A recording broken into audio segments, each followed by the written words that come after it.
n'ịga n'ihu na ntụziaka dịrị ya na ịkwalite ọrụ nke gọọmenti steeti a ịhụ na enwere ewumewu ezi ọrụ okporo ụzọ.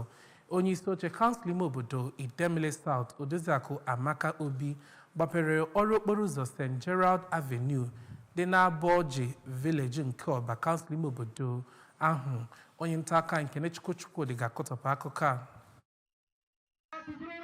Onyeisi oche okpuru ọchịchị Idemili South bụ Odoziakụ Amaka Obi kenere aka na-achị Anambra steeti bụ ọkammụta Chukwuma Soludo dịka o si agba mbọ agbanwe ọnọdụ ihe nlụpụta na Anambra steeti ọkacha na inyere ndị ogbe aka, nke o kwukwara nọ ebe okpuru ọchịchị ahụ si enwomi wee na-alụ ọrụ ha.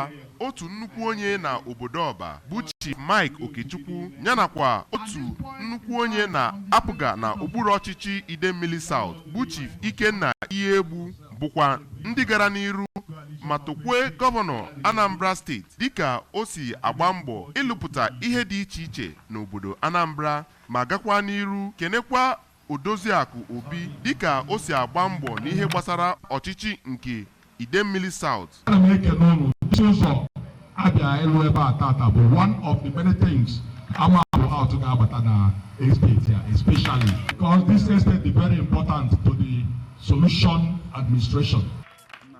Ndụ litele elele n'ezi ahụ nke arụrụ ndị gụnyere Chief Patrick Eziife, Chief Ikechukwu Onyekwelu yana Sir Austin Okoli bụ ndị jikọrọ ọnụ ha ọnụ ma kwupụta obi aṅụrị ha dịka esi alụlụ ha ezi ahụ nke ga-enyere ha aka na ọnọdụ ihe na-echere ha aka mgba n'ezi ahụ ọkacha na oge udu mmiri ma tụkwa gọvanọ Anambra steeti yana onyeisi oche nke kansụl ahụ maka ọlụ aka ha site na obodo Ọba. Aha m bụ Kenechukwu Chukwudi n'akụkọ ụwa ABS.